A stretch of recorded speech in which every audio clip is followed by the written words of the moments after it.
4장 17절부터 24절까지입니다. 에베소서 4장 17절부터 24절까지입니다. 그러므로 내가 이것을 말하며 주 안에서 증언하노니 이제부터 너희는 이방인이 그 마음에 허망한 것으로 행함같이 하지 말라. 그들의 총명이 어두워지고 그들 가운데 있는 무지함과 그들의 마음이 굳어짐으로 말미암아 하나님의 생명에서 떠나있도다. 그들이 감각 없는 자가 되어 자신을 방탕에 방임하여 모든 더러운 것을 욕심으로 행하되 오직 너희는 그리스도를 그같이 배우지 아니하였느니라.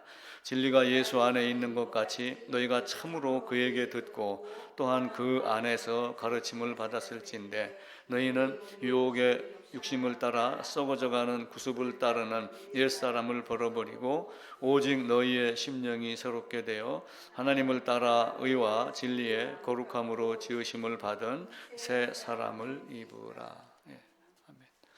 24절 한 절만 놓고서 해석이 분분합니다. 의와 진리의 거룩함으로 아담을 지었는데 아담이 범죄함으로 의와 진리의 거룩함을 잃어버렸다. 예수님이 오셔서 다시 회복했다. 이렇게 해석을 하는 사람들도 많이 있고, 이제 앞뒤 절 전체를 읽으면은 에베소 교회에게 편지를 하며 어떤 사람들과 같이 그런 짓 하지 말고 의와 진리의 거룩함으로 입은 새 사람 같이 바르게 살아라. 우상에게 절하지 말고 욕심 부리지 말고 어떻게 이렇게 해라 라고 하는 것으로 바꾸어서 해석을 할 수가 있습니다. 그래서 성경을 해석을 할 때 어느 한 절을 놓고 해석하기가 어려울 때는 앞절, 뒤절, 뒤에 절 이렇게 하면서 점점 그리고 앞에 장 혹은 뒤에 장, 앞에 권, 뒤에 권, 그러다가 구약, 신약, 성경 전체를 조명해서 보면은 이것이 어떤 의미로 말씀하셨을까라고 하는 것이 전체적으로 다시 생각나게 합니다. 아담의 범죄는 하나님의 계획이라고 말씀을 드렸습니다. 성경에 문자로 하나님의 계획이다라고 이렇게 이제 기록하여 주시지 않았기 때문에 계획이라고 말할 수 있다, 혹은 계획이라고 말해야 된다라고 하며 지난주에 설교 제목을 이제 그렇게 했는데, 이제 물론 이것도 창세기 또 아니면 구약, 신약, 에베소서 여러 군데를 보면서 하나님이 이렇게 하는 것이 하나님의 뜻이었구나. 우리가 알 수 없는 신비가 있지만 하나님은 이렇게 하기를 원하는 것이 하나님의 기쁘신 뜻이구나 라고 하는 걸 알고 그렇게 말씀을 드렸습니다.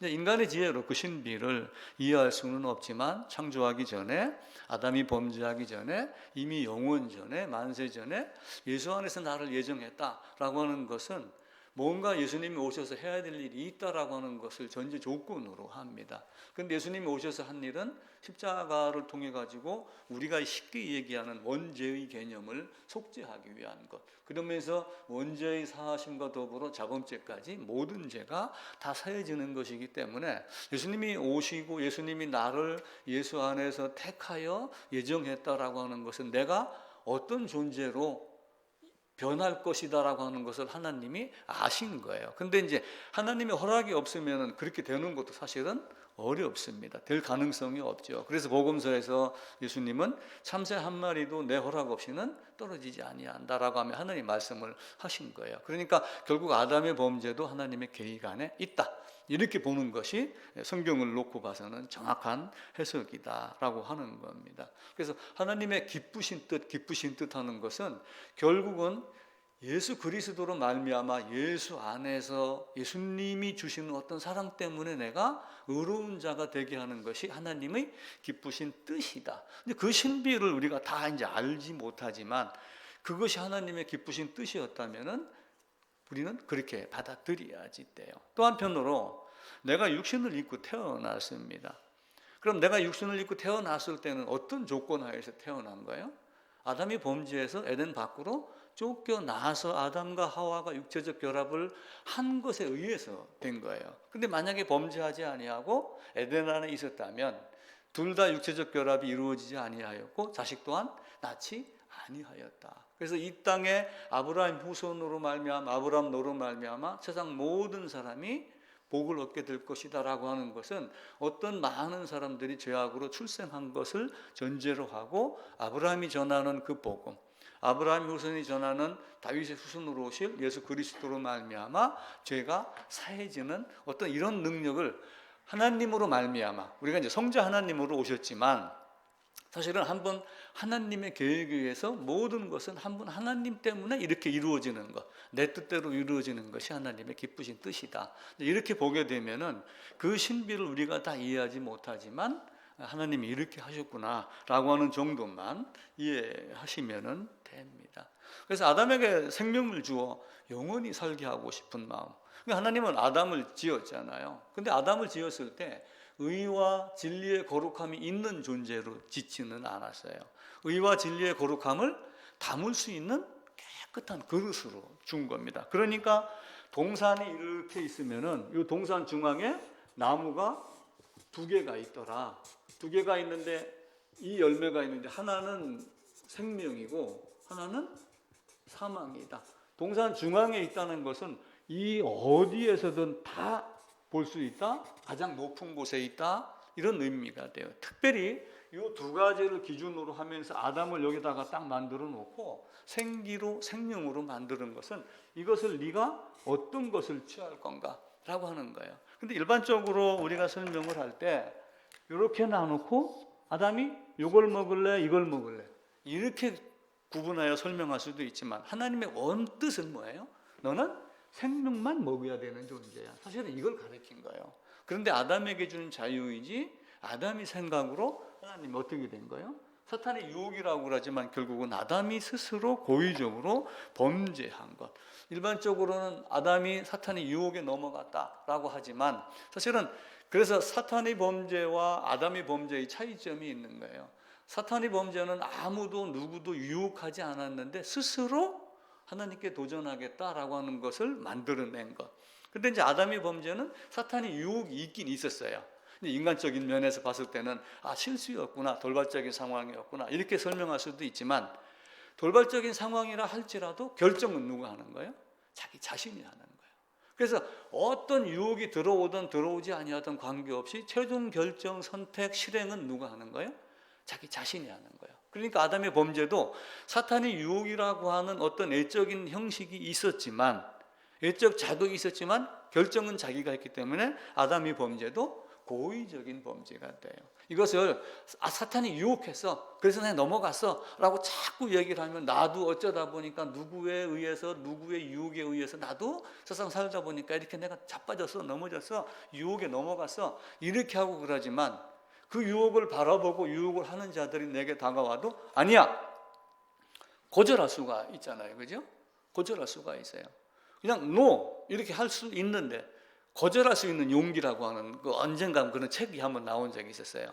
거절할 수 있는 용기가 있어라. 근데 거절할 수 있는 용기가 아담에게는 없었고 이걸 먹으면 이렇게 되겠구나라고 스스로 생각해낸 고의적인 범죄가 됩니다. 그래서 자유의지에 대한 이야기도 말씀을 드렸죠. 자유의지는 뭐예요? 스스로 자기를 통제하고 스스로 자기를 관리하고 있고 어떤 것이 옳고 그름을 생각할 수 있지만 그것 중에서 보니까 이 떡이 더 크겠구나라고 생각을 하고 그 떡을 향해서 나간 거예요. 그래서 아담의 범죄는 고의적인 범죄다. 유혹이라는 말이 있지만 결국은 인간의 어떤 심리 상태를 다 보게 되면 최종적인 것은 아담이 스스로 선택한 것이다. 그래서 그 선택이라고 하는 것을 주도적이라고 하는 개념으로 이야기를 해요. 이제 일반 그 심리학, 정신의학이나 이런 데서는 주도적이라는 걸 사용을 합니다.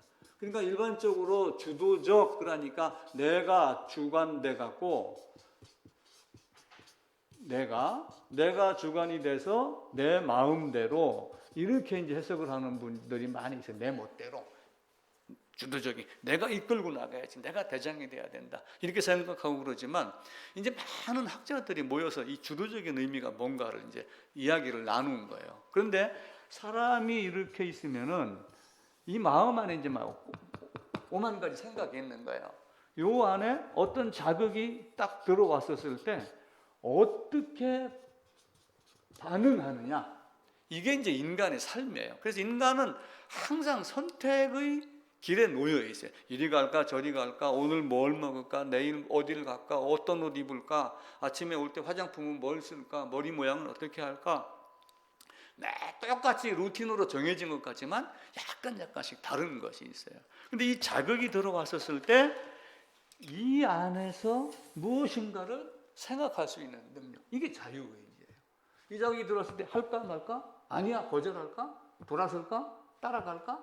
이걸 해갖고 내가 최종적으로 반응하기 때문에 그 반응하는 능력을 주도적이다라고 이야기를 해요. 그래서 모든 삶에 주도적 반응이라는 것이 있는데, 제가 강의했던 그 성공하는 사람들의 7가지 습관의 첫 번째가 뭐냐면은 주도적인 사람이 되자.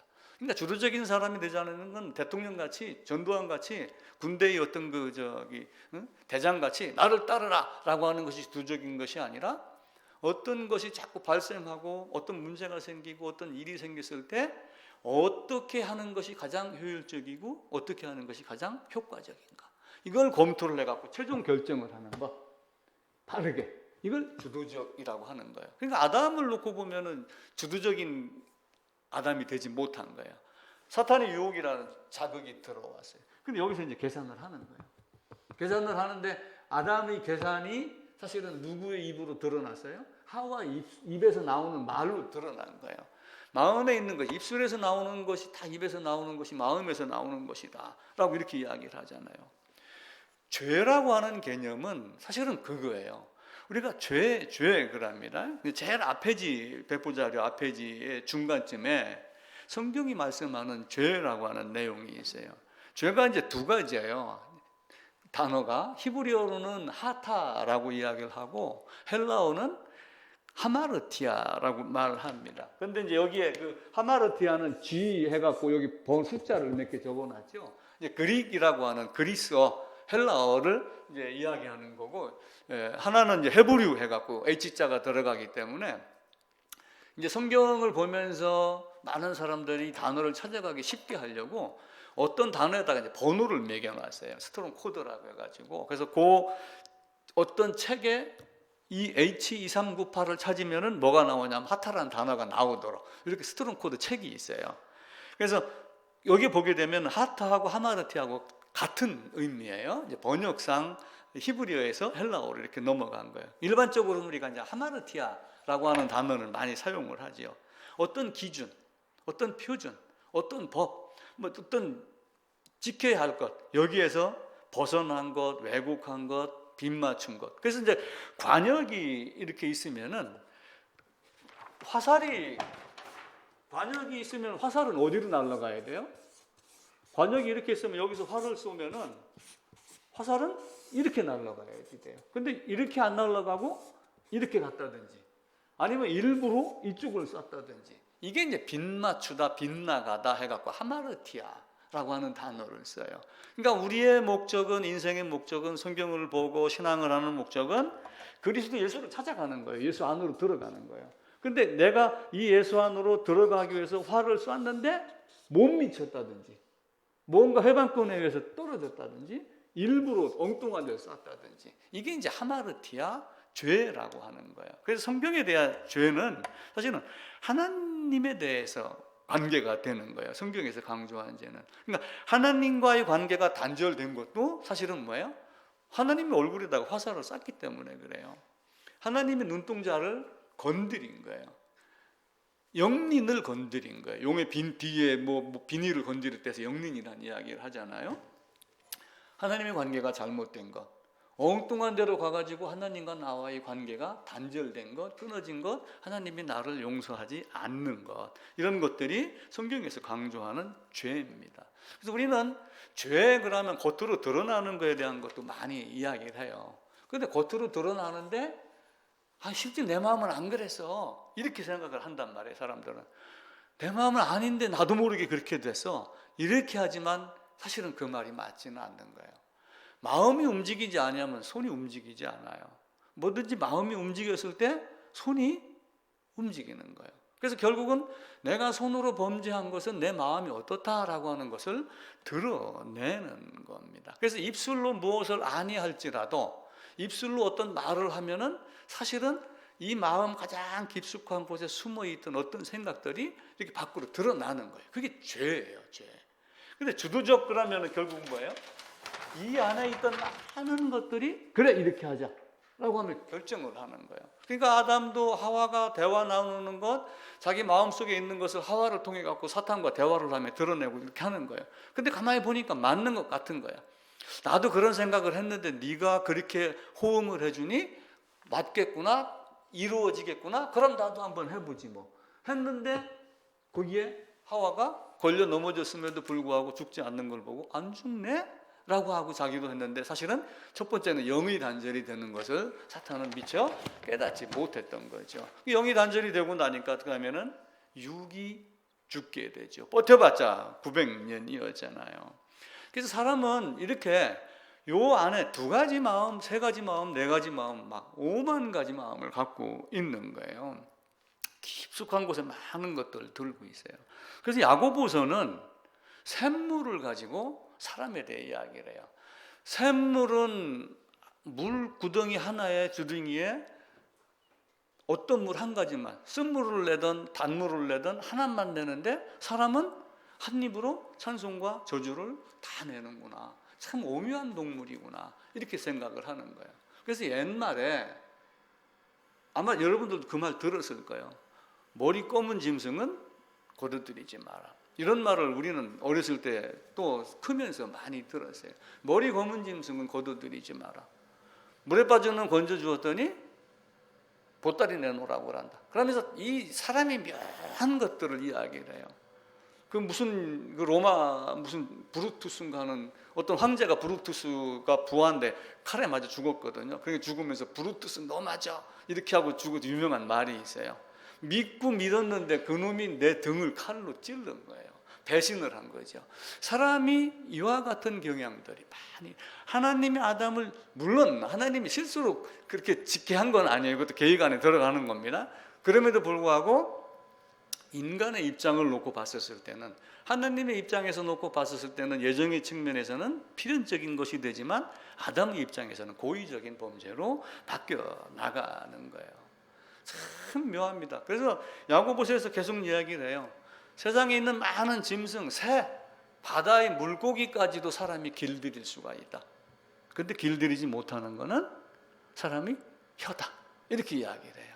그 사람의 혀는 어디서 나와요?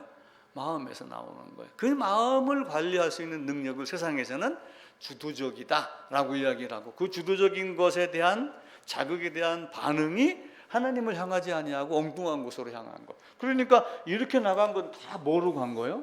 우상으로 향한 거예요. 우상, 망령되게 나간 거고.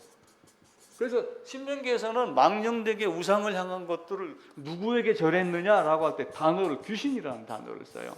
너희가 귀신에게 절했구나. 근데 곧 너희가 손으로 만든 우상이다 라고 하며 귀신으로 이야기를 합니다. 자, 잠언서 찾아보겠습니다. 잠언 20장입니다. 제 성경으로 933쪽입니다. 잠언 20장 11절입니다. 933쪽 다 찾으셨죠? 같이 읽읍시다. 933쪽 20장 11절입니다. 함께 읽을까요? 비록 아이라도 자기의 동작으로 자기 품행이 청결한 여부와 정직한 여부를 나타내느니라. 한 번만 더 읽읍시다. 비록 아이라도 자기의 동작으로 자기 품행이 청결한 여부와 정직한 여부를 나타내느니라. 무엇으로 나타내요? 자기의 동작으로, 드러난 어떤 행동으로 자기 마음을 갖다가 보여주는 거예요. 그러니까 아담이 범죄한 것은 사실은 선악과를 어쩌다가 누가 밀쳐서 뭐 하와가 줘서 막 이런 게 있지만, 사실 어디에서 나온 거예요?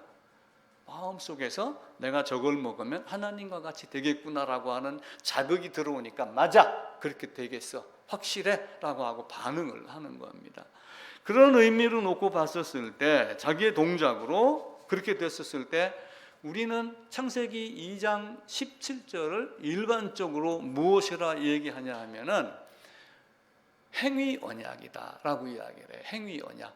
이거 먹어라, 이거 먹지 마라, 먹으면 반드시 죽는다. 그러니까 행위 언약이다. 왜 행위 언약이라는 단어를 썼을까? 제가 곰곰이 생각을 하니까 이 잠언 20장 11절에 있는 대로 어떤 동작으로 자기의 마음을 나타내기 때문에, 어떤 행위로 그 사람의 마음을 나타낸다. 아담도 그렇게 한다. 근데 이걸 두 가지 측면으로 보는 거예요. 제가 이제 신대원 다닐 때는 행위 언약이라고 하지 말고 이 안에 두 개의 나무가 있는데 하나는 생명이고 하나는 선악이니까 먹어라 먹지 마라 행위 언약이라고 얘기하는 것보다는 이게 낫겠다. 생명과 사망의 언약이다. 이렇게 부르자. 이제 이렇게 우리 교수께서 그렇게 이야기를 하셨어요. 근데 이 말도 맞고 잠언 20장 11절의 의미를 두어서 굳이 한다면은 어떤 행위로 이 아담 안에 들어가 있는 마음이 드러나게 하는 행위 언약의 개념으로 행위 언약이라 해도 전혀 문제가 되지 않습니다. 그래서 사망과 생명 중에 어떤 걸 먹을 건가라고 하는 거예요. 하나님의 생기를 하나님의 기운을 불어 넣었습니다. 코에다가 불어 넣었으니까 얼굴과 얼굴을 맞대고 친근한 관계로 다정하게 모든 것을 다 주었어요. 그렇게 하면서 아담이 거룩한 존재, 의와 진리의 거룩함을 담을 수 있는 그릇, 이런 그릇으로 만들어 놓은 것이 생령이다 그랬죠. 그래서 생령은 사람이 사람 된 것, 인간이 인간 된 것, 그 안에 하나님의 속성이 담겨 있고, 근데 하나님의 속성은 두 가지가 있어요. 우리와 하나님과 같이 공유할 수 있는 속성이 있고 절대로 공유할 수 없는 속성이 있어요. 하나님의 속성 중에 전능성이 있어요. 근데 인간은 전능한가요? 못하잖아요. 그래서 하나님의 속성 중에 함께 할 수 있는 어떤 사랑이라는 것도 있긴 있어요. 물론 하나님의 사랑과 인간의 사랑은 다르지만 우리에게 하나님의 사랑을 알게 하려고 그리스도를 통하여 이렇게 한 거란 말이에요. 그래서 많은 것들로 하여금 하나님이 어떤 존재구나, 나를 지으신 존재구나, 나로 하여금 하나님만 바라보게 하였던 분이구나, 나로 하여금 사망을 먹지 말고 생명을 먹게 해라 말씀하신 분이구나 라고 하는 것을 알게 하는 거예요. 근데 이것을 어긴 것이 죄입니다. 그러니까 생명으로 지음을 받았으면 하나님의 뜻에 따르면 돼요. 어떤 자극이 들어왔을 때 너는 이렇게 하면 돼 라고 하면 되는데 그렇게 안 하고 내 생각에는 이게 더 좋은 것 같아. 내 생각에는. 그러니까 신약 성경에 나오는 수많은 재물 많은 청년들은 다 뭐 했어요? 내 생각에는. 내 생각에는. 그러니까 그 어디예요? 사사기 제일 마지막에도 그때 이스라엘의 왕이 없으므로 자기 소견에 오른 대로. 그 자기 소견, 내 생각, 내 기준은 이렇다라고 하는 것이 하나님이 보시기에는 아름답지 못한 거예요. 그러니까 하나님이 생명으로 만들어 놓고 마음 안에다가 많은 법을 미리 주셨어요. 마음에 새겨진 율법이라고 로마서에서는 미리 말씀을 하셔요. 너희가 율법 이런 거 어떤 법을 어기고 그러면 서로 송사하고 그러는데 그 율법이 없어도 마음에 새긴 율법이 드러나게 한다라고 하며 마음판에 새긴 율법을 말합니다. 근데 이 마음판에 새긴 율법 중에 온 율법 중에 한 가지를 어겼어요. 에덴에는 수많은 수십 종, 수백만 종의 식물이 있어요. 수만 종의 동물이 있어요. 필요한 건 먹었고 필요한 거 다 했습니다. 근데 그 중에 하나를 어기면 어떻게 돼요? 그 중에 먹지 말라 하는 사망, 선악을 하는 열매 하나를 먹으면 모든 것이 범한 것이 된다. 아담은 그렇게 죄인이 된 거예요. 입에서 나오는 거는 마음에서 나오는 것이다. 그래서 결국은 마음에서 다 다스려야지. 그러니까 아담이 범죄는 사실은 신비입니다. 아담이 범죄했어? 아담이 실수했어? 이렇게 생각하고 접근하면 성경이 사실은 보이지 않아요. 아담이 범죄한 것도 하나님의 뜻인데 그리스도를 통하여 그리스도로 말미암아 뭔가 하려는 하나님의 뜻이 있구나. 그걸 우리가 다 그 신비를 알지 못하지만 그것이 하나님의 뜻이었구나 라고 하는 것을 우리가 알고 하나님의 뜻에 그것이 하나님의 뜻이라면 그냥 감사합니다. 왜냐하면 내가 겪지 않고도 하나님의 존재에 대한 내가 도전과 반역과 했을 경우에 내가 어떤 상태로 빠지는가를 알게 하셨으니까 그것 또한 감사한 것이잖아요. 내가 겪지 않고도 겪게 했고 첫사람 아담의 대표성이 마지막 아담의 대표성이 된 것도 은혜 위에 사실은 은혜입니다. 첫사람 아담의 대표성 안에 내가 들어가 있지 않았지만 그 첫 아담 때문에 내가 겪지 않고도 겪는 그리고 둘째 아담의 대표성 때문에 십자가도 겪지 않고도 겪은 그런 신비한 방법을 하나님께서 우리에게 주신 거예요. 그래서 아담은 그 다음에 어떻게 해요? 가지고 뒤입히면서 밖에 나가가지고 하와와 결합하고 아벨 그리고 가인 자식을 낳고 나서 그들에게 하나님의 사랑을 얘기를 했겠어요, 안 했겠어요? 당연히 했죠. 그 아벨만 따로 불러가지고 야, 넌 둘째니까 내가 너한테만 얘기할게 이렇게 얘기를 했겠어요? 지금뿐만이 아니라 고대 사상에도 마지 큰아들 이렇게 하는데 가인이 큰아들이었으면 오히려 얘기를 더 했으면 가인에게 더 했겠죠. 에서에게도 더 했을지도 몰라요. 그래서 똑같이 들었는데도 에서는 거부하고 야곱은 받아들이고 이스마엘은 거부하고 이삭은 받아들이고 이렇게 하는 것을 보며 하나님이 우리에게 주신 그 사랑의 의미를 더 깊이 배부자료 133쪽에 이제 보게 되면은 하이델베르크 요리문답을 제가 적어 놨어요. 함께 한번 읽으면서 같이 보면서 이렇게 합시다. 하이델베르크 요리문답 제2문에 보면 이제 아담의 범죄에 대한 이야기가 나와요. 복된 인생으로 살고 죽기 위해서 당신은 무엇을 알아야 합니까? 답은 세 가지가 나오는데 같이 읽읍시다. 답, 다음에 세 부분을 알아야 합니다. 첫째, 나의 죄와 비참함이 얼마나 큰가.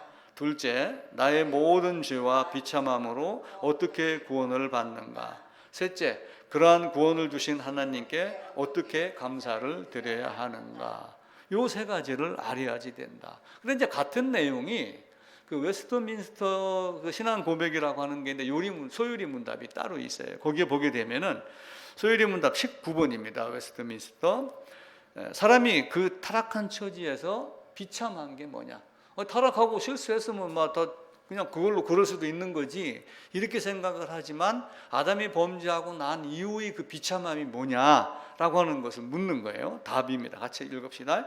모든 인류는 타락함으로 말미암아 하나님과 교제가 끊어졌고 하나님의 진노와 저주 아래에 있으며 그로 말미암아 이 세상에서 온갖 비참함을 겪다가 결국 죽음에 이르고 영원히 지옥의 고통에 떨어집니다.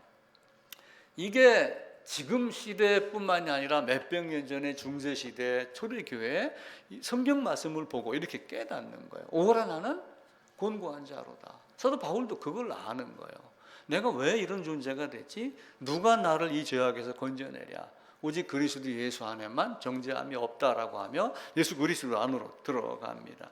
20문입니다. 하나님께서 모든 인류를 죄와 비참한 처지로 멸망하게 버려두셨습니까? 그냥 버려두셨나요? 아닙니다. 답이에요. 아닙니다. 하나님께서는 영원부터 오직 그분이 선하신 뜻대로 어떤 사람들을 영생에 이르도록 선택하셨고 구속자로 말미암아 그들을 죄와 비참한 처지에서 건져내어 구원의 지위에 이르게 하시려고 은혜의 언약을 세우셨습니다. 이 은혜의 언약이 언제 세운 거예요? 영원부터 세운 거예요. 영원부터 택하여 이렇게 하기로 한 것이 바울의 말씀에 의하면 에베소서에서 그의 기쁘신 뜻대로.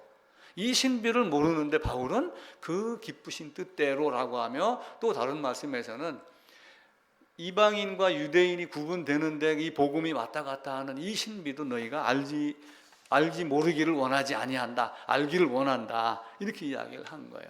그래서 은혜 언약이 옛 언약이며 옛 계명입니다. 요한 1서에도 보면 그 내용이 나와요. 사랑하는 자들아 내가 새 계명을 쓰노니 너희에게 쓰는 것이 아니라 너희가 처음부터 가진 옛 계명이니. 요한 1서로 한번 가보겠습니다. 요한 1서 2장입니다. 신약 388쪽입니다. 이제 앞부분에 대언자, 중보자, 그리스도 예수 화목제물 이야기를 쭉 하시고 나서 7절입니다.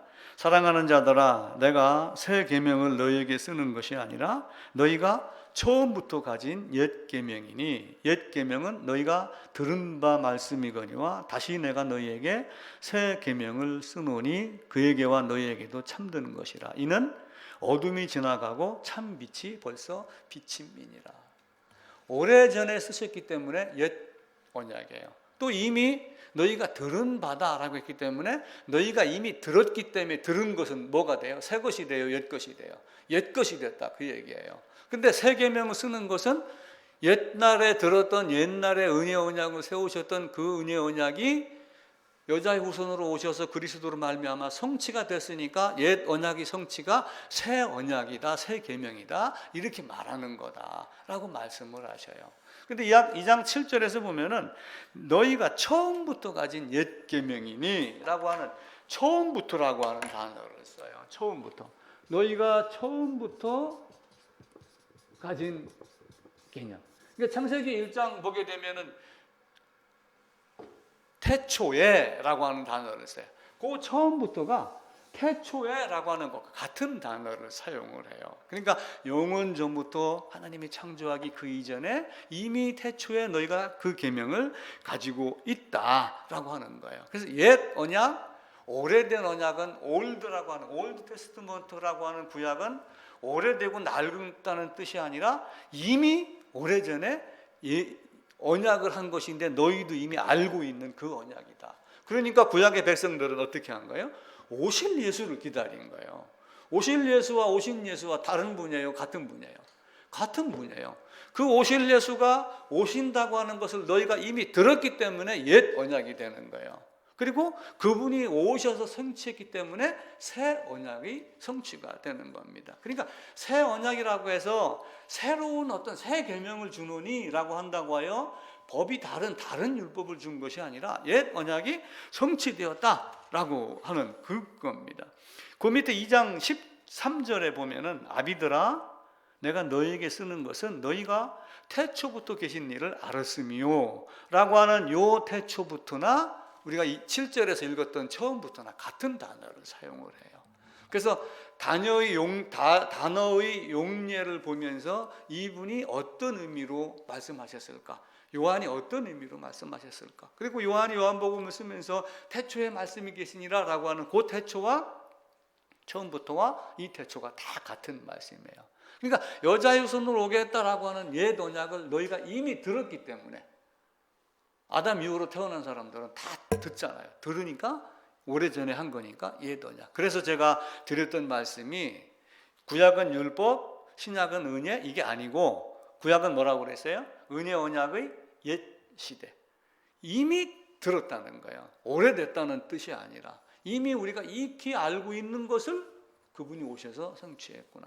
내가 여기에 소망을 들고 살아야지 되는데 그 소망을 주님이 오셔서 이루어 주셨구나. 새 계명이 되었구나 라고 하는 그 새 계명을 이야기를 하는 겁니다.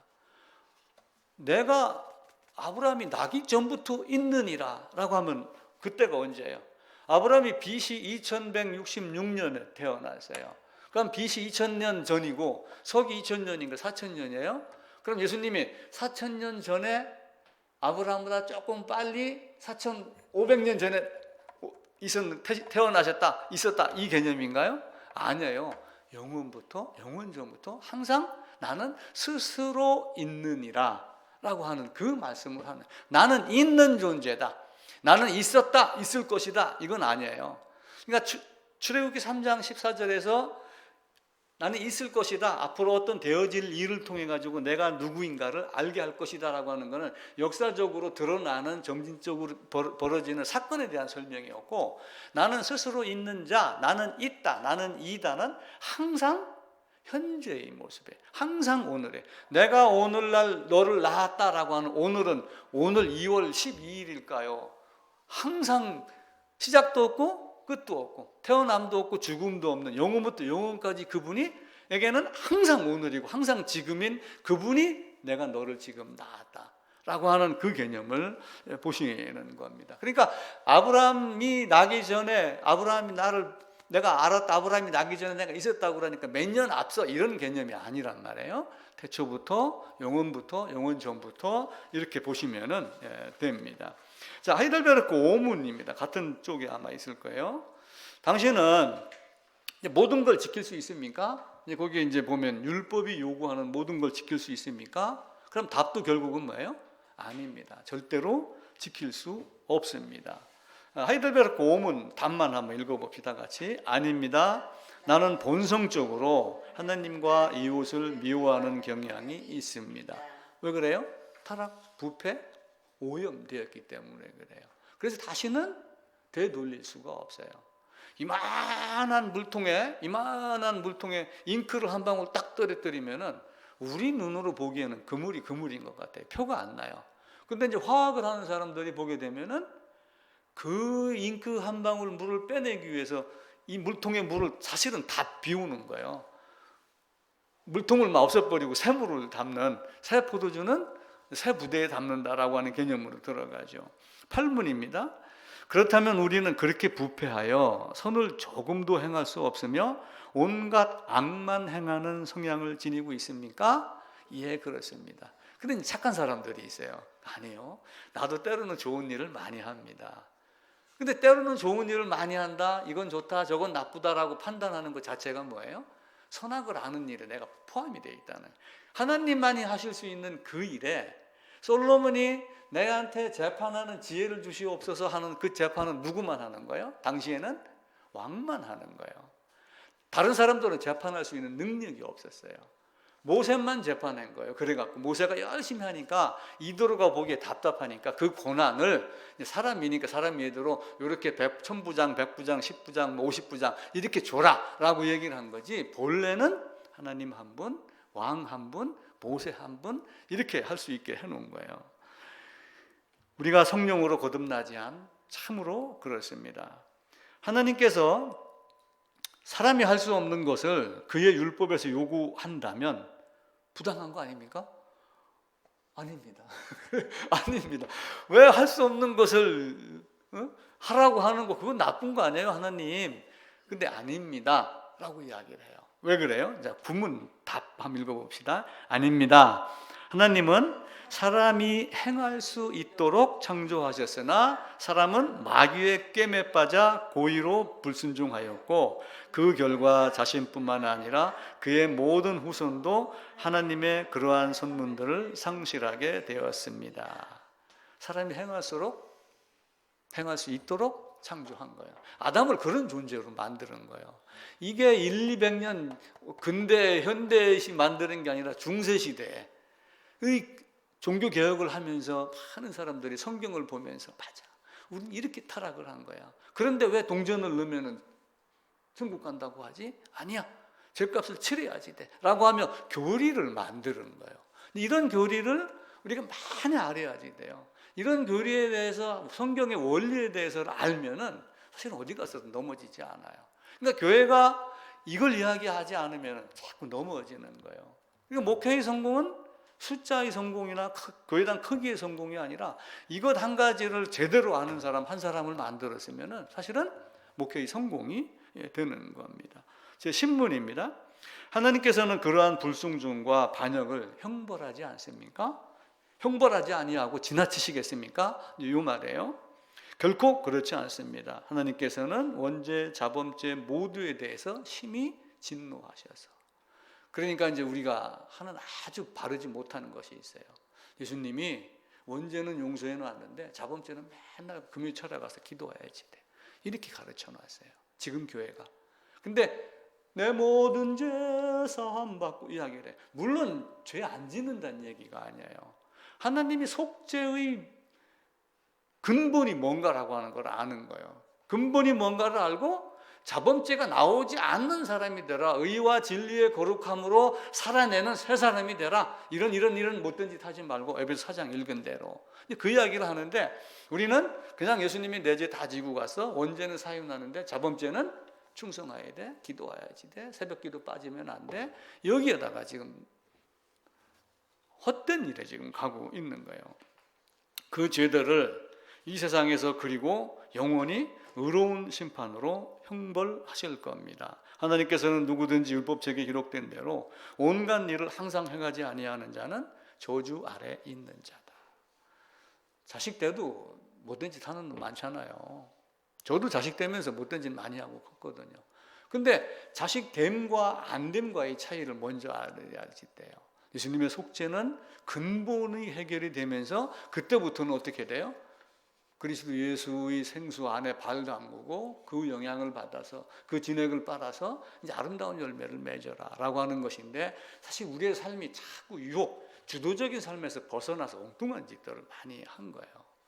옛 속담에는 미운 놈 떡 하나 준다 이런 게 있어요. 그래서 미운 놈 떡 하나 준다가 무슨 뜻이냐? 그거는 결국은 어떤 미운 짓을 하는 그 놈을 내가 미워하면 훗날 등에다가 칼을 꽂으니까 왼수는 짓지 말자. 그래서 미운 놈 떡 하나 준다. 이게 이제 정설로 내려오는 거예요. 근데 하나님은 하나님 등에다 칼 꽂을 수 있는 사람이 있나요? 아무도 없어요. 그러니까 미운 놈 미우는 대로 처벌하시는 거예요. 죄인은 일절 용서라는 개념이 없어요. 용서의 개념을 제가 말씀을 드렸죠. 용서는 눈 감아주고 덮어주고 그래 내가 그냥 사랑으로 덮어줘서 허다한 사람으로 사랑은 허다한 허물을 덮느니라 이렇게 얘기를 하잖아요. 사랑은 허다한 허물을 덮느니라라고 하는 사랑은 뭐야? 인간의 사랑을 얘기하는 게 아니에요.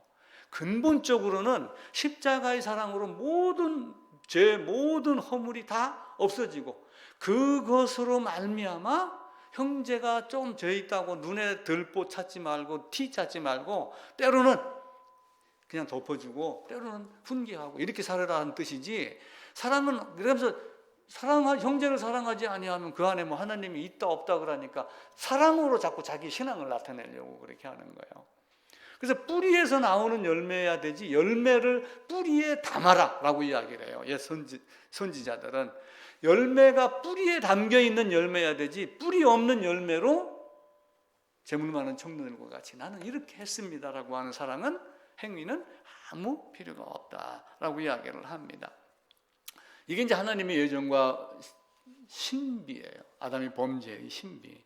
이 신비를 사실 우리가 더 깊이 이제 이해를 해야 되고 또 이해가 안 될지라도 그것이 하나님의 방법이구나, 하나님의 뜻이구나라고 하는 것을 이제 깨닫고 왜 아담으로 하여금 또 아담으로 하여금 한 사람으로 말미암아 범죄하게 하고 한 사람으로 말미암아 의롭게 되게 하고 그 한 사람으로 말미암아 죄가 있게 한 다음에 한 사람 그리스도로 말미암아 나를 정죄하지 아니하고 정죄에서 벗어나게 하는 방법을 사용하신 것이 하나님의 방법이다라고 하는 거예요. 자, 로마서 한번 보겠습니다. 로마서 11장입니다.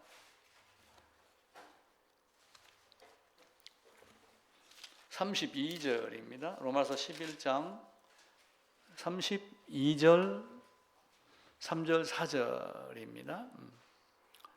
같이 읽읍시다. 하나님이 모든 사람을 순종하지 아니하는 가운데 가두어 두심은 모든 사람에게 긍휼을 베풀려 하심이로다. 깊도다 하나님의 지혜와 지식의 풍성하며 그의 판단은 헤아리지 못할 것이며 그의 길은 찾지 못할 것이로다.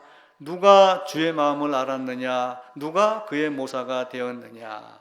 이렇게 하며 그 하나님의 바울도 이걸 쓰면서 사실은 그 신비를 모르는 거예요. 단지 감사한 것은 내가 지금 살고 보니 내가 이런 상태의 죄인이고 죄악을 행하고 있는데 한 사람이 대표성으로 말미암아 내가 그 죄악에서 벗어날 수 있게 하신 것이 은혜 위에 은혜다라고 말씀을 하는 거예요. 그러면서 누가 그의 모사가 되었느냐? 모사가 뭐예요?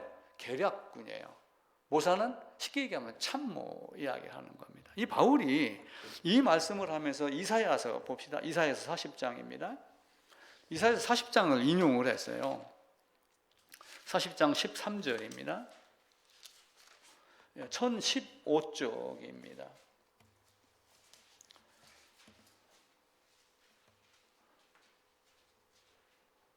13절 같이 읽읍시다. 누가 여호와의 영을 지도하였으며 그의 모사가 되어 그를 가르쳤으랴. 그가 누구와 더불어 의논하였으며 누가 그를 교훈하였으며 그에게 정의의 길로 가르쳤으며 지식을 가르쳤으며 통달을 보여주었느냐. 누가 그렇게 했느냐? 이 이사야 선지자가 말한 이 40장에 있는 말씀을 바울이 끌어나오면서 이 신비를 내가 모르기를 원치 않는데 그 신비를 누가 그렇게 하게 했느냐? 하나님이 그렇게 하신 것이다. 하나님이 그렇게 하신 것을 나는 지금은 감사할 수밖에 없는 처지다.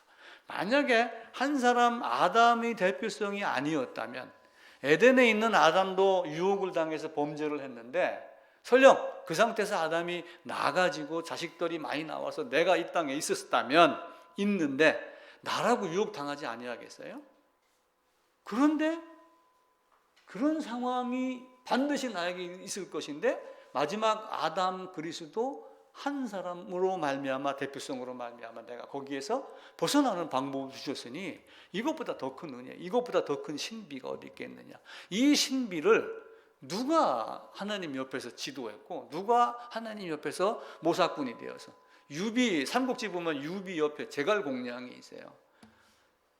제갈공량이 유비가 야 어디 어느 적군을 어디를 쳐들어가고 뭐 한다 그러면은 그 제갈공이 딱 뭐 날씨도 보고 산세도 보고 강도 보고 하면서 이렇게 작전을 짜는 거예요. 군대도 마찬가지입니다. 남북전쟁 일어나면은 장군들이 하는 일은 뭐예요? 지도 보면서 계곡을 보면서 산세를 보고 이렇게 하며 이리 가면은 포위 될 수 있어. 그러니까 이 길로 가야지 돼. 여기 올라가면은 저기 잘 보여. 이걸 하는 거예요. 그게 이제 계략군, 참모, 모사꾼이라고 그러는 거예요. 누가 그의 모사꾼이 됐어요?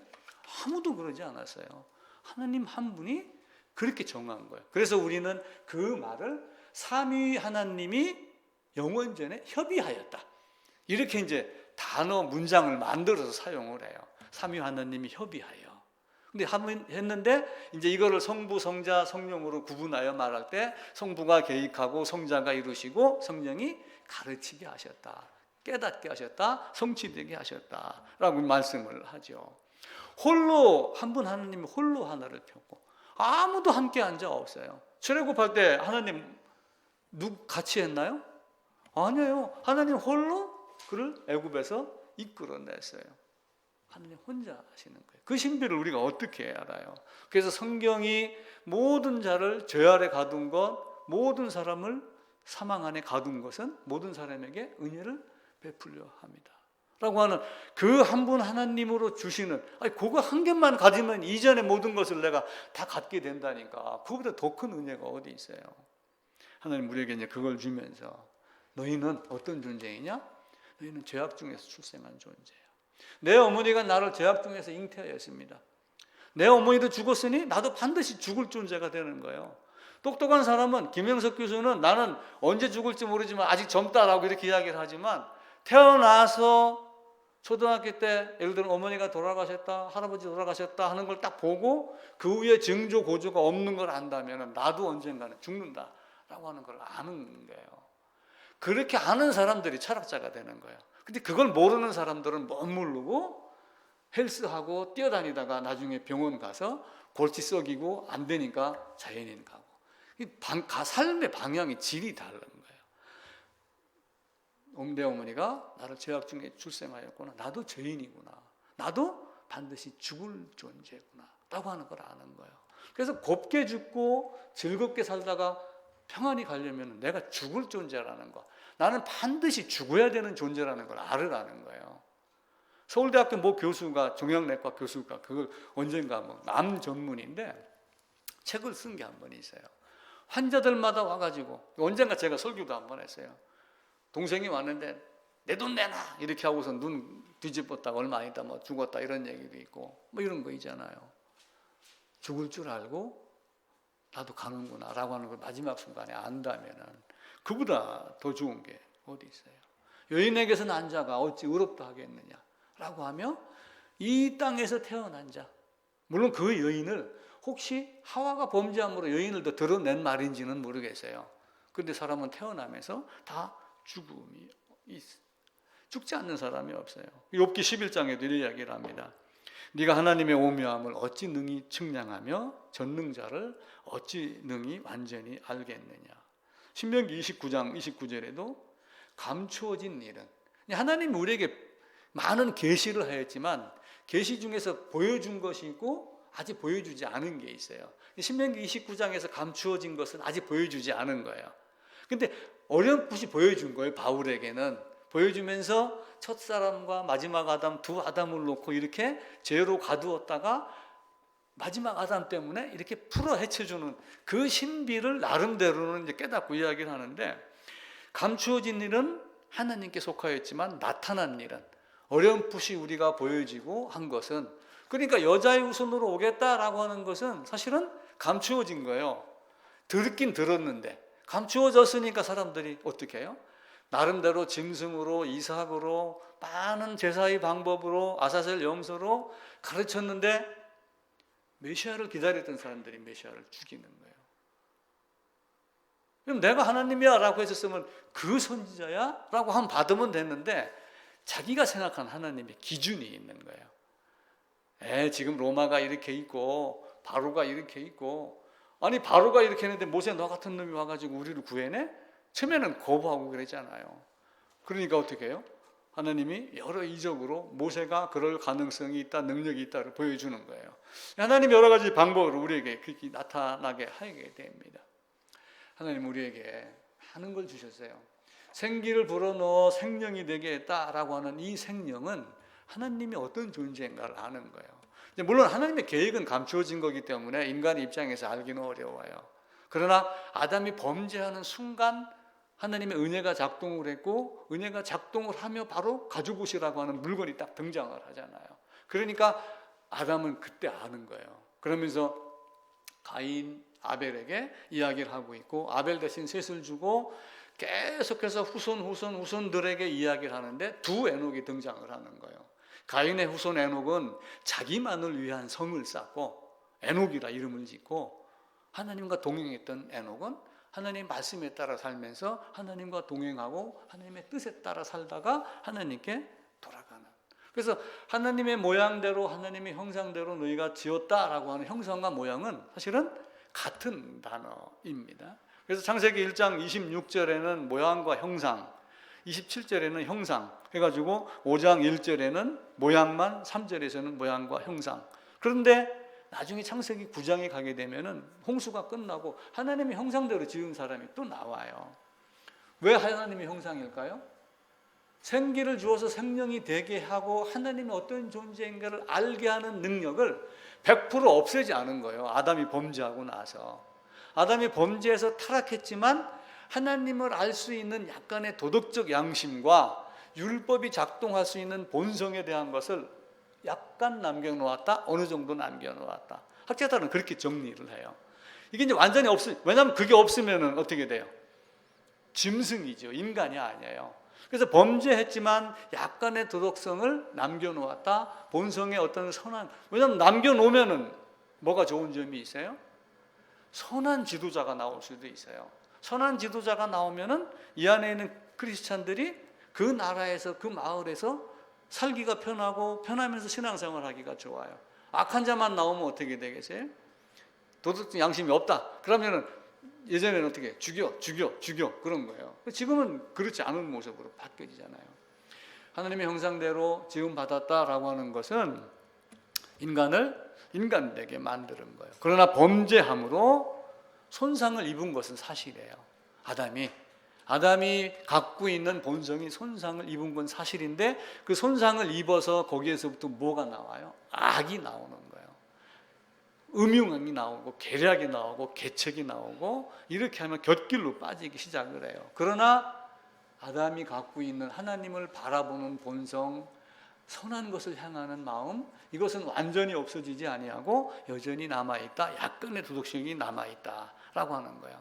이 도덕적 성품 때문에 로마서에서는 어떻게 해요? 어떤 사건이 일어나고 내가 죄악을 저지르면은 서로 율법끼리 송사하고 서로 양심이 고발하고 하면서 너는 잘했지, 내가 왜 이랬지? 막 이런 게 생기기 시작을 한단 말이에요.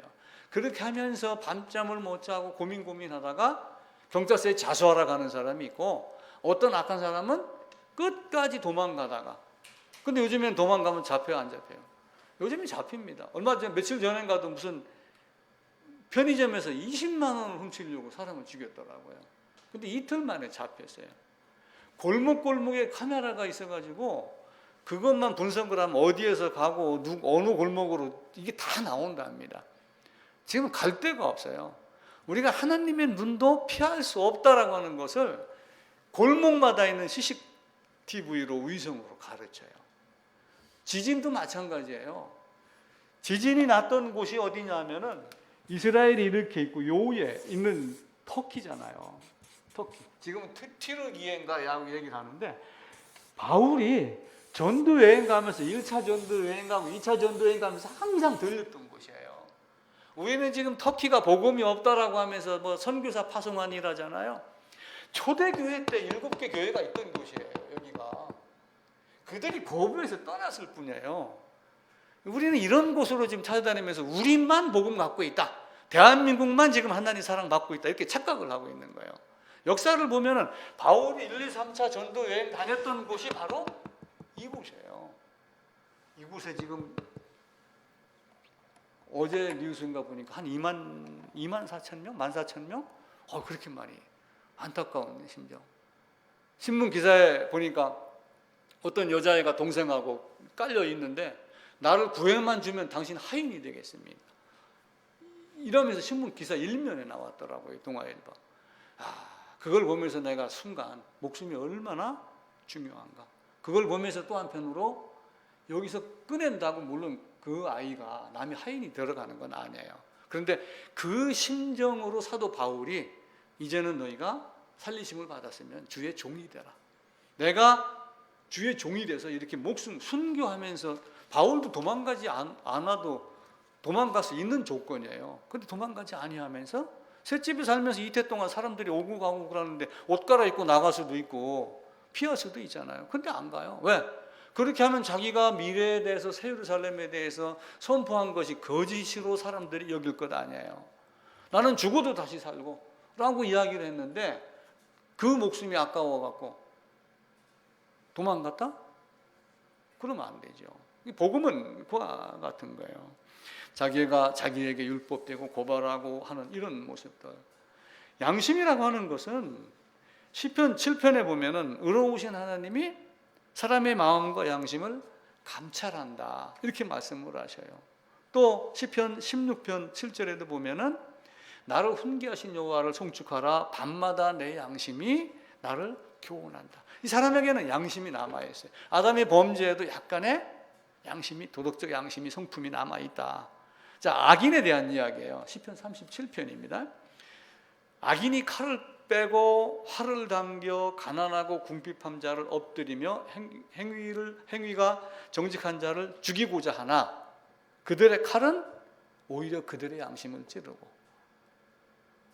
살인을 했어요. 그럼 그 사람은 양심이 없을까요? 있어요. 감옥에 들어가고 재판받고 너는 사형이야, 너는 무기징역이야 하는 순간 고개 떨구고 하듯이 칼을 들었었지만 그 칼이 사실은 자기 양심을 찌르면서 하나님 앞에서 자기를 고발하는. 성경 말씀은 쭉 거기 다 적어놨어요. 한번 찾아보시면 됩니다. 하나님이 보시기에 아담을 그렇게 선하게 하나님을 알아보는 존재로 지은 거예요. 하나님을 보시기에 심히 좋았더라 라고 하는 것은 뭐예요? 정직하게 지었더라. 근데 전도서 7장에서는 하나님이 사람을 정직하게 지으셨으나 사람이 꾀들을 내었다라고 하며 자기 행위로 참된 지식을 따라가지 아니하고 참된 지식을 담을 그릇에 엉뚱한 것을 담는 이 모습이에요. 자, 아담이 범죄를 하고 나서 아담이 존재에 대한 이야기를 하는 내용이 원의라는 것이 있어요. 원의. 이것도 깊게 이제 새겨 들으셔야 됩니다. 원의. 에덴에 아담을 만들었는데 아담이 가진 의가 원의다 이야기를 해요. 그러면서 이 원의를 에베소서 4장 24절을 가지고 의와 진리의 거룩함을 갖고 있는 아담, 에덴이. 그래서 아담은 원의를 갖고 있는데 범죄함으로 원의가 상실되었다. 신학자들이 이렇게 해석을 해요. 근데 그건 절대 잘못입니다. 아담은 어떤 것을, 여기에 있는 두 나무 중에 하나를 담기 위한 그릇이었지 이 안에 의가 진리가 없었던 존재예요. 없는데 사망을 담았다가, 하나님의 방법이 참 묘하죠. 사망을 담았어요. 그러면 어떻게 해야 돼요? 사망이 더 이상 없게 하려면 예수님이 오셔서 그 능력으로, 권세로, 힘으로 누구를 없애야 돼요? 사탄을 없애야 돼요. 근데 하나님은 그 방법을 사용하지 않은 거예요. 그 방법을 사용하지 아니하고 죄인을 죽여서 죄인을 다스리는 죄인과 사탄의 관계를 단절시켜 버린 거예요. 죄인에게서 사탄과 관계가 단절되게 하고 사탄과 관계가 없는 되게 하면서 요 죽었다가 다시 살은 이 사람에게만 사탄이 죽은 존재가 되게 만드는 신비한 방법을 쓰신 거예요. 그게 하나님의 방법이에요. 그러니까 이 바울이 신비한 것을 우리가 이해를 하셔야지 돼요. 그럼 사탄을 만약에 다 죽였어요. 여기서 예수님이 오셔갖고 사탄 이렇게 하게 되면 지금 이 세상이 다 의 되나요? 그 중에 그리스도 통하여 그리스도로 말미암아 은혜를 사모하는 자에게만 그리스도의 의가 미치게 하는데 그 미치는 방법은 죄인을 죽이는 거예요. 그래서 이 원의라는 것은 여기에 나와 있는 진리의 거룩함이 여기에 있었던 존재다 아니다. 그냥 빈 그릇이었는데 잘못 담긴 거를 나중에 생명으로 담아서 의와 진리가 거룩함을 입은 대로 너희가 이런 우리 17절부터 읽었잖아요. 그런 못된 짓 하지 말고 이제는 이게 담긴 존재와 같이 바르게 살아라. 새 사람을 입어 살아라 라고 하는 이야기예요. 아담이 고의로 사망을 담았습니다. 그래서 결국은 아담은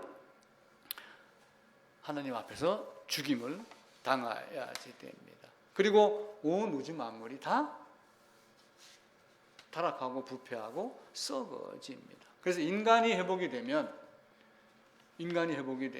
그 JTBC 그 무슨 세계의 전쟁에서 그 앵커가 한 말이 있더라고요. 많은 사람들이 어떤 과학자들이 이제 인간이 회복이 되면 지구도 회복이 될 것이다. 이렇게 한 얘기를 들으면서 인간이 회복되고 난 그 다음에 그 인간이 하나님이 예정해서 택한 그 회복만 딱 완전하게 딱 끝나면은 이게 회복이 돼요. 그게 언제인지는 우리가 알 수가 없어요. 근데 그렇게 먼 일은 아니다 라고 생각이 들어요. 저도. 성경의 역사가 6,000년이라고 하는 어떤 여섯째 날의 마지막 부분이 아닌가. 그리고 사람들은 묘하게 핵폭탄을 갖다 놓고 지금 5분 전이야 10분 전이야 그러다 1분 전이야 뭐 50초 전이야 뭐 이건 9분 전이 이걸 계속 이야기를 해요. 얼마 전에 엊그제 또 신문에도 보면은 종말이 다가온다면 근데 그 종말은 이제 주님이 오신 종말이 개념이 아니라 미국, 소련, 중국 막 이런 핵전쟁이 일어나는 종말이 온다면은 인구가 사람이 마지막으로 살아남아야 할 곳이 어딘가? 호주, 뉴질랜드 뭐 이런 나라를 꽂았어요. 왜냐하면 거기는 사방이 바다로 되어 있기 때문에 바다로 둘러싸여 있기 때문에 회복이 빠르다. 그래서 아마 어쩌면 앞으로 뉴질랜드로 이민 가려고 하는 사람들도 많이 있을지도 몰라요. 사람은 다 죽습니다. 죽음이 없는 사람이 없어요. 다 흙으로 갑니다. 에덴에서 아담에게도 너는 흙이니 흙으로 가라. 그리고 내 앞에 손주들 할아버지 다 죽는 걸 알으니까 나도 죽는 존재구나. 2020년도 통계에 사람이 지금 기대 수명이 83세라고 그래요. 그러면은 저도 83세니까 한 14년은 남았잖아요. 그죠? 근데 이 83세 몇 년인데 건강 수명이 73년이에요. 그럼 73세를 넘으면 건강이 좋지 않다라고 하는 의미가 돼요. 근데 건강하게 살아도 기대 수명이 83년인데 제가 통계를 보고 깜짝 놀랐어요.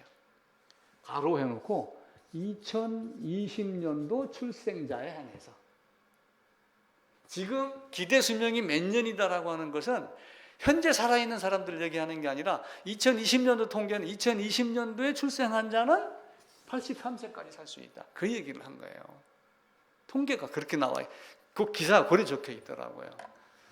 하나님은 우리에게 그렇게 줬지만 아담은 범죄하고 그 당시의 환경으로 버티다가 930에 죽은 거예요. 노아 홍수 위에는 많은 수증기나 이런 하우스 안같이 이런 상황이 다 없어지고 나니까 점점 줄었잖아요. 솔로몬이 40세인가 다윗이 40세인가의 왕이 돼갖고 다윗이 죽으면서 왕이 됐어요. 다윗이 몇 년 왕을 했냐면 40년 왕을 했어요. 그럼 다윗은 몇 살에 죽은 거예요? 40에 죽은 거예요. 30에 왕을 했으면 70에 죽은 거고 40에 왕이 됐으면 80에 죽은 거예요. 그래서 그 모세의 기도가 시편 90편이 모세의 기도거든요. 우리 인생이 70이요. 강건하면은 80이다. 그 수준을 사실은 넘어가지 못해요. 제가 전도서 9장 한번 읽어드릴게요. 한번 찾아봅시다. 같이 읽읍시다. 전도서 9장입니다.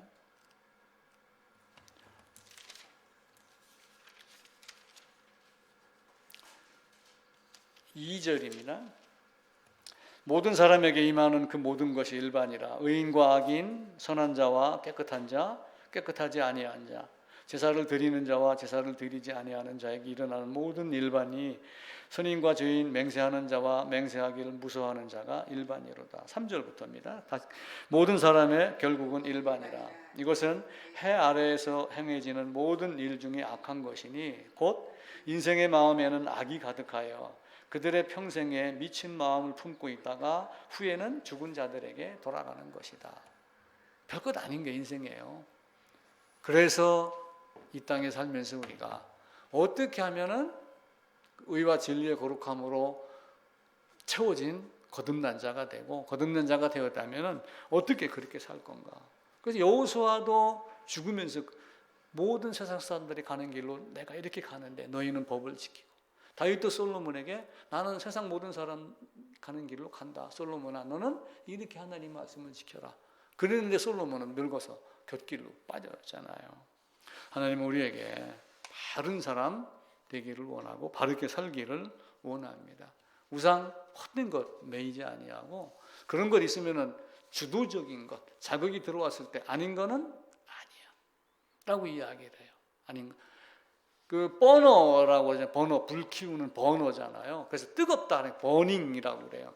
어떤 바른 일이 나왔을 때는 버닝 예스 하라는 얘기야. 아주 그냥 열정을 갖고 버닝 예스를 하라. 근데 다른 것이 들어왔을 때는 말해라, say no 이렇게 말해라. 버닝 예스냐, say no냐. 이 두 개를 요 마음 안에서 결정을 하는 거예요. 하나님이 창세전에 예정한 자는 하나님 말씀을 보면 버닝 예스가 되는 거고, 그렇지 아니한 자는 아니네, 뭔가 있을 거야. 홀로 누가 그의 모사가 됐느냐 그러는데 또 다른 신이 있을 거야. 자기들이 만들어가지고 그렇게 하고 그럽니다.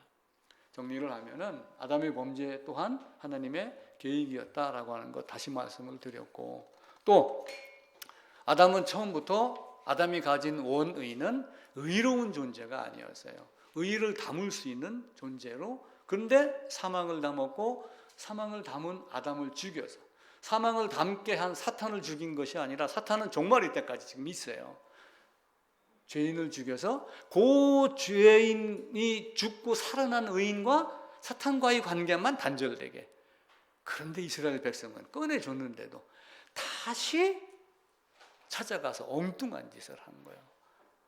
하나님 남편을 버리고 엉뚱한 데를 가니까 내가 진노한다, 질투한다.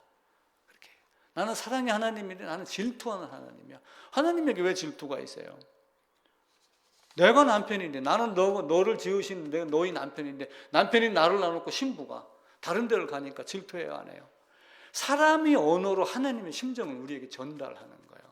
신인동형이라고 이야기해요. 하나님의 마음을 인간의 마음으로 그렇게 전달해요. 하나님의 영인데 만질 수 있나요? 만질 수 없어요. 그런데 하나님이 만졌다, 봤다 이렇게 이야기를 해요. 우리 인간이 이해할 수 있게. 그래서 그 하나님의 마음이 아프지 않게 이렇게 해야지 됩니다. 신문 기사 이야기 하나 드릴게요. 서울대학교뿐만이 아니라 서울대학교에서 자퇴한 사람들이 많답니다. 이번에 입시를 해놓고 SK 서울대, 고려대, 연대를 합격을 해놓고 900 몇 명이 자퇴를 했대요. 입시 등록을 안 한 거예요. 그러니까 이중 합격자일 수도 있고, 근데 다른 과를 갔다가 다시 의대를 가려고. 전부 지금 의대. 지방 의대가 30-40%가 자퇴를 한답니다. 자퇴해갖고 서울 의대로 편입을 재입시를 한다든지. 지방에 가면 먹을 것이 없대요. 직장이 없으니까. 직장을 구하러 서울로 가요. 서울로 가면 집이 없어요. 살 집이 없는 거예요. 그러니까 어떻게 해요? 지방에서 의대 나와가지고 지방에서 병원 개설을 해도 올 손님이 없는 거예요. 환자가 없는 거예요.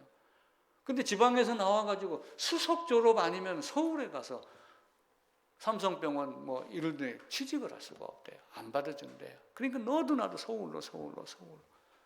그걸 보면서 늙고 병드는 게 그만큼 우리 인생이 관심사인가? 의사가 이만큼 인기를 끈다면 뒤에 사자는 똑같잖아요.